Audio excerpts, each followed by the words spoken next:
Mas, cara comunidade, caros visitantes que estão aqui hoje também, a palavra que eu quero trazer e compartilhar com vocês hoje, ela vai no sentido do dia que nós lembramos ontem. Você sabe que dia foi ontem? Dia de finados. Dia de finados. Alguns dizem por aí, seria estranho dizer, né, dia dos mortos, né? Porque os mortos não precisam de um dia especial para eles. A gente diz dia de finados. Também seria estranho dizer dia das almas, porque alguém poderia imaginar que existem almas penadas, né, que estão pagando pena por aí. Não é isso que nós entendemos por dia de finados. Na nossa compreensão, o dia de finados, ele existe para nos fazer refletir sobre que tudo na vida tem um fim. Amigo, você já parou para pensar nisso? Tudo nessa vida, tudo nesse mundo tem um fim. Nada, absolutamente nada é eterno, exceto a palavra de Deus e o próprio Deus. Tudo tem um fim. Nesse sentido, o dia de finados e também a palavra que nós vamos ouvir hoje, ela nos lembra de duas coisas. Nós lembramos, em primeiro lugar, das pessoas que já partiram, ou seja, dos nossos entes queridos que já morreram, que já nos antecederam no final da sua vida, por isso o dia de finados. Nós lembramos então nesse sentido, das pessoas que já partiram. Mas em segundo lugar, o dia de finados também nos lembra que a nossa existência terá um fim. A nossa existência. A minha e a tua vida também terá um fim. Essas duas coisas nós lembramos. Mas geralmente quando nós lembramos disso, muitas pessoas se sentem incomodadas. Não cheguei a reparar, mas quando eu falei isso, que a tua vida também tem um fim, não sei se alguém deu uma mexidinha no banco, fica desconfortável, o pastor falando desses assuntos, não é legal, a gente não gosta de falar disso. A gente se sente incomodado então com essa realidade de que a nossa vida passa, de que nós não somos eternos. E diante disso a gente se pergunta, para que afinal de contas a gente vive? E tantas vezes a gente vive cheio de preocupações, a gente trabalha, vive estressado, a gente acumula riquezas, mas tudo isso termina a 7 palmos debaixo da terra numa caixa de madeira. Por que, afinal de contas, qual é o sentido da nossa existência? Qual é o sentido de nós vivermos? Por que nós vivemos, se tudo termina por ali? Quando a gente pensa isso, inevitavelmente nos vem uma pergunta. E a pergunta sobre a qual eu quero refletir conosco hoje: será que existe vida antes da morte? O que vocês acham? Está projetado o tema com o qual a gente convidou também. Será que existe vida antes da morte? Você acredita na vida antes da morte? Estranha a pergunta? Por que estranha? Todo mundo pergunta se existe vida após a morte. E nessa pergunta, justamente provocativamente, para fazer refletir, eu perguntei se existe vida antes da morte. Não por coincidência eu fiz esse trocadilho, também por 2 motivos. Primeiro, no sentido de dizer de que muitas vezes, ou muitas pessoas, não entendem que além de Cristo dar a vida depois da morte, aquela que Ele tem proposto para nós, no dia do juízo final, conosco, para viver conosco lá no céu, Cristo, além dessa vida, Ele quer te dar uma vida verdadeira, uma vida plena já aqui e agora. Eu estou dizendo, meu amado, meu querido, dizendo que você pode olhar para frente, para a ressurreição, para a vida eterna com Deus, mas Cristo tem algo a te oferecer já aqui e agora também. Ele pode te dar aqui uma vida verdadeira. João 10:10 diz assim: eu vim para que tenham vida e a tenham em abundância. Vida em abundância. Uma outra tradução diria uma vida completa, uma vida plena, uma vida abundante. É isso que Cristo quer nos dar. Ou seja, uma vida com sentido, uma vida que tem um propósito dessa existência, algo que não se esvazia por si mesmo, por aqui mesmo nessa terra. Uma vida que não é algo fútil, que não é algo vão. Porque se nós pensarmos a nossa vida do ponto de vista apenas humano, do nosso trabalho, das coisas que a gente faz, tudo isso é tão fútil, meu amigo. Tudo isso, se o objetivo da tua vida é juntar riquezas, se o objetivo da tua vida é ter prazer, se o objetivo da tua vida, seja qual for, Tudo isso é tão fútil. E a palavra nos mostra que essa não é uma vida plena, não é uma vida em abundância. Tem algo mais que Cristo pode te dar. Ele pode dar um sentido para a tua existência. A vida é mais do que isso, portanto. Eu brinco dizendo que nesse mundo tem muito zumbi andando por aí. Gente que acha que está viva, mas na verdade não está mais. Tem muito morto-vivo, ou talvez a gente poderia dizer, tem muito vivo que está morto, que ainda não despertou para a vida de verdade com Jesus Cristo. Andam por esse mundo e muita gente pensa que só porque tem o coração batendo dentro do peito, só porque tem o sangue correndo nas veias, acha que está vivo. Meu amigo, tem muito mais para você viver. A vida não é só isso. A vida tem um sentido a mais. Tem algo para que você precisa acordar, precisa despertar. Quando eu estava preparando esse culto e pensei nesse tema, não por acaso eu botei a imagem de fundo do convite, uma imagem da série americana de TV, The Walking Dead. Não sei quem assiste, mas é uma série onde fala dos zumbis, né, que tomam conta do mundo, e tem uma série de pessoas que não foi contaminada ainda pelo vírus lá, e foge e luta pela sobrevivência. Amados, o mundo está cheio de zumbis. Olhando do ponto de vista espiritual, do ponto de vista da fé, dá para dizer que tem muito zumbi por aí que acha que a vida é só isso. Acha que a vida é só o sangue correndo nas veias. Meu amigo, tem mais do que isso. Por isso, eu quero te dizer, esse primeiro ponto de existe vida antes da morte, preocupe-se em viver uma vida de verdade já aqui e agora. Uma vida perdoada dos teus pecados, das tuas culpas, dos teus dissabores, das tuas amarguras. Caminhe sob a luz e a graça de Jesus Cristo. Deixa Ele guiar o teu dia a dia. Deixa Ele guiar os passos da tua vida. Você entende o que eu estou dizendo? Presta atenção, diz assim: Jesus Cristo, toma conta da minha vida. Lá no meu trabalho, nos meus afazeres, na minha família, nos meus estudos, lá onde eu estiver. Jesus, toma conta da minha vida. Eu quero andar conforme os teus passos. Quando eu digo anda sobre a luz de Jesus Cristo, significa dizer que Ele ilumine o caminho das suas vidas, as suas decisões. Quando lá no teu trabalho, nos teus afazeres ou na família você for tomar alguma decisão, pergunta pela vontade de Jesus Cristo. E assim Ele vai te dando uma vida verdadeira. Abre o teu coração para Ele. Recebe aquilo que Ele está querendo te dar. Faz sentido o que eu estou dizendo?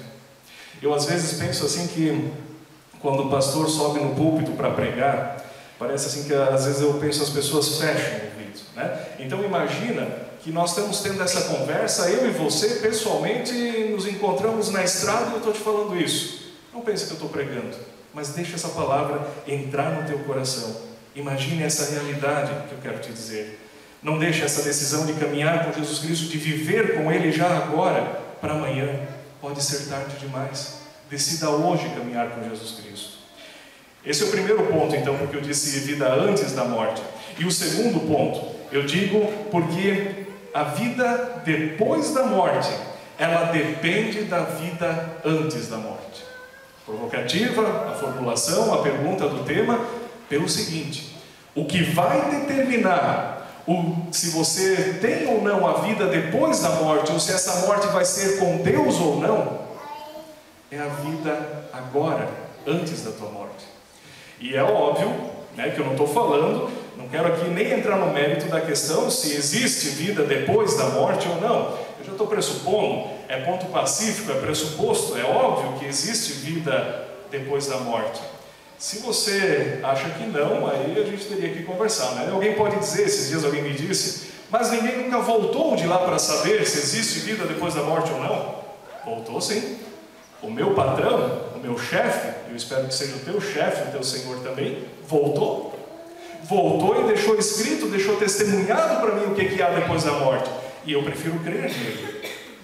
E mais, ele morreu e voltou da morte por mim, por amor a mim e por amor a ti também. Mais do que isso ainda, ele não apenas voltou da morte, mas ele morreu, ressuscitou e assim ele venceu a morte por mim e por ti. Venceu a morte. Significa dizer que para todos que creem em Jesus Cristo, a morte perde o seu pavor na vida. A morte perde o seu pavor e você pode viver com esperança na vida que Deus em Jesus Cristo quer te dar. Agora, se você não acredita na vida após a morte, meu amigo, é a opção sua. Quer pagar para ver? Quer pagar para ver? Paga. Aí quando a gente chega lá, a gente conversa. Eu vou estar com Deus, vou estar com Jesus Cristo do meu lado. Se você pagar para ver e quiser viver a sua vida sem Jesus Cristo aqui, problema seu. Mas sabe que, até por via das dúvidas, é mais prudente você crer em Jesus Cristo. Já parou para pensar nisso? Até por via das dúvidas. Se você é um cara precavido, pois vamos pensar assim: eu creio em Jesus Cristo, e vamos dizer que você não crê. Imagine se você não crê em Jesus Cristo. Nós, os dois, morreremos, isso é ponto pacífico. Vamos chegar diante do céu. Se não houver nada, se não houver céu, se não houver vida após a morte, se não houver salvação, eu terei crido em vão. No entanto, terei vivido a minha vida aqui nessa terra com esperança. Você não crê em Jesus Cristo. Eu, pelo menos, vivi a minha vida aqui crendo em alguma coisa, com esperança, com alegria de poder olhar para frente. Mas, se houver vida após a morte, aí, meu amigo, eu vou estar no céu com Deus. Você vai estar no inferno.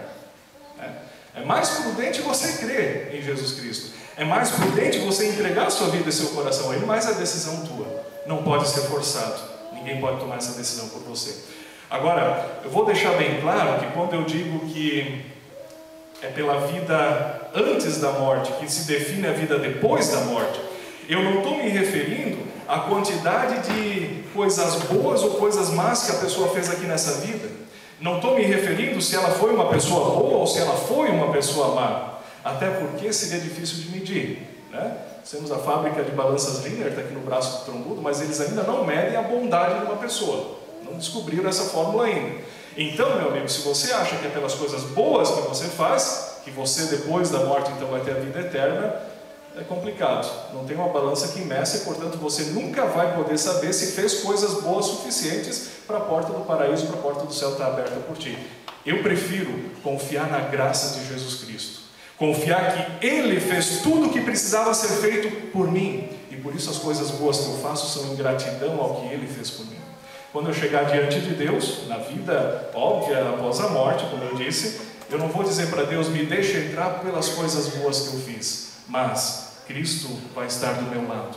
E essa vai ser a minha passagem para a vida eterna. Essa vai ser a minha passagem para a vida junto com Deus. No texto de João, que nós lemos também agora, no versículo 11, no capítulo 11, versículo 25, Jesus diz assim: eu sou a ressurreição e a vida. Quem crê em mim, ainda que morra, viverá. E todo que vive e crê em mim, não morrerá eternamente. Eu vou ler de novo esse versículo, presta bem atenção. Tenta entender o que esse versículo significa para a tua vida. Jesus dizendo: eu sou a ressurreição e a vida. Quem crê em mim, ainda que morra, viverá. E todo que vive e crê em mim, não morrerá eternamente. Você consegue entender o que esse versículo quer dizer? Eu acho que não. Acho que ninguém entende. Você não vai entender. Porque se você entendesse o que esse versículo queria dizer, meu irmão, você não ia ficar sentado no banco parado de tamanha alegria. Você ia sair por essa igreja gritando, pulando, dançando e cantando. De tanta alegria que ia tomar conta do teu coração, se você entender o que esse versículo significa. Meu amigo, é a vida. É a vida que vem depois dessa vida aqui. Que vem por Jesus Cristo. Você não precisa fazer nada para merecer isso. Eu vou crer assim, eu entendo que a maioria já entendeu isso, já expressou essa alegria, já passou por essa alegria e já se acostumou, assim, já passou aquela euforia de descobrir essa alegria, né? Então todo mundo vive agora numa alegria mais serena, mais tranquila por descobrir essa verdade. Não é assim. Eu como pastor, eu quero crer, né? Espero que não esteja me iludindo pensando dessa forma. Quando Jesus diz, eu sou a ressurreição e a vida, Ele está dizendo para Marta, no contexto da ressurreição de Lázaro, irmão da Marta. E já fazia 4 dias que Lázaro tinha morrido, se você olhar o contexto desse texto. E Jesus chega, depois de 4 dias do sepultamento, e Marta diz, olha, Jesus, se você tivesse chegado aqui no dia antes dele morrer, ele não teria morrido. E aí Jesus diz, ele vai ressuscitar. E aí Marta responde, dizendo, eu sei que ele vai ressuscitar, lá no dia do juízo final, eu sei que ele vai ressuscitar. E aí Jesus diz, eu sou a ressurreição. A própria ressurreição estava ali com Lázaro, e Lázaro saiu do túmulo. Leia o texto inteiro. casa depois, eu cada vez que leio eu fico imaginando a cena. Jesus chegou no túmulo de Lázaro, e os túmulos naquela época eram umas cavernas, cavadas assim numa encosta, e fechava o túmulo com uma pedra. Imagina assim, uns 5 homens rolando uma pedra grande, né, para a entrada do túmulo. Vocês sabem que trabalham com pedra, sabem que é pesado, né? Imagina uma pedra grande fechar uma porta toda. E aí Jesus chega e diz: tirem essa pedra daí. E aí a Marta diz assim: olha, Jesus, já faz 4 dias que ele foi sepultado, a pedra já está cheirando mal, o corpo já está se decompondo. Tiram a pedra, Jesus olha para dentro daquele sepulcro e diz, agradece a Deus e diz: Lázaro, levanta e sai daí. E aí, espantosamente, Lázaro sai, ainda se desatando dos panos que tinham amarrado ele, que era o ritual, não tinha caixão, o pessoal enrolava nos panos e bálsamo e outras coisas. E Lázaro sai, se despindo de todos aqueles panos, sepulcra fora, e Lázaro está vivo novamente. Jesus disse: quem crê em mim, ainda que morra, viverá. Meu amigo, a fé em Jesus Cristo vai além dessa vida e dessas coisas materiais ligadas a essa nossa vida aqui. Sabe, muitos conseguem crer em Jesus Cristo, ter a fé em Deus, apenas também olhando para essa vida. Isso também é uma verdade. Por exemplo, quando o avião está numa turbulência, ameaça cair, Marcelo, todo mundo crê, né? O avião dá umas mexidas lá, todo mundo faz uma oração, então todo mundo vira crente, todo mundo crê em Jesus Cristo. As pessoas esperam o favor de Deus, tem fé em Deus, eu tenho fé que você é salvo dessa situação, eu tenho fé que você é curado dessa doença. Mas Jesus tem mais para dar, Ele tem muito mais, Ele tem algo maravilhoso que vai além disso tudo aqui. Tem gente que não consegue observar para isso. Lázaro, ele foi ressuscitado. E aqui deixa eu dizer uma coisa para vocês. Eu aposto que dentro dessa igreja, dentro desse templo aqui hoje, todos nós já tivemos uma experiência de ressurreição. Aposto. Entendam a minha lógica. Toda doença, ela nos puxa para a morte. Estou falando agora física, né, do nosso corpo aqui. Quando Deus nos cura de alguma doença, é um tipo de ressurreição que Ele nos dá. É um tipo de ressurreição. Então, se você já foi curado de alguma doença, meu amigo, você já experimentou também o toque de Deus. O médico teve soube o que fazer, porque Deus o capacitou. Se não fosse Deus cuidar do teu organismo, digamos assim, conduzir as tuas células para a recuperação, meu amigo, você tinha morrido. Você experimentou também o que Lázaro experimentou, se você já foi curado por Deus. Pode ser que você agradece a Deus ou não por isso, né? Mas hoje eu estou te dizendo que você agradeça a Ele por isso. A ressurreição de Lázaro, digamos assim, ela foi um pouco mais escandalosa, ela foi um pouco mais pontual, e as pessoas crescem de fato em Jesus Cristo. Mas não é diferente dos milagres que Jesus faz ainda hoje, e faz também entre nós. Creia nesse Jesus Cristo. Mas quando nós entendemos também esse versículo, muito além de nós crermos que Deus pode nos dar aqui saúde, prosperidade, bem-aventurança, essas coisas boas todas que a gente espera aqui, meu amigo, nós cremos na ressurreição para a vida eterna. De nada adiantaria esse Lázaro que está aqui ser revivido, para não dizer ressuscitado, fazer uma diferenciação, voltar a viver, depois ele morreu de novo, né? Ou Lázaro está vivo hoje ainda? Então, Lázaro foi ressuscitado, ele reviveu, viveu mais um tempo e depois o que aconteceu? Morreu de novo. Senão ele estaria vivo aqui hoje, alguém que vocês conhecem ele. O cara que tivesse quase 2.000 anos de vida, certamente ia ser notícia nos telejornais do mundo todo. Eu nunca vi, não conheço Lázaro, portanto, ele morreu de novo. Então nada adiantaria ele ter sentido o toque de Deus para a sua cura e ter voltado à vida se não cresce em Jesus Cristo. Viver mais 10, 20, 30 anos e depois padecer no inferno do mesmo jeito, não adianta. Por isso, meu amigo, tem algo mais. E a diferença na vida de Lázaro foi que antes da sua morte, ele foi amigo de Jesus Cristo. Agora você pode esquecer tudo que eu falei até agora nessa pregação. Lembra só isso que eu estou dizendo agora. A diferença na vida de Lázaro foi que antes da sua morte, ele foi amigo de Jesus. Olha a história dele em casa depois. Amigo de Jesus, e isso fez toda a diferença. Viva com Jesus, meu amigo, minha amiga, agora, nesta vida. Te pergunte pela tua vida antes da morte e deixe Jesus cuidar da sua vida depois da morte. Ele é a ressurreição e a vida. Amém?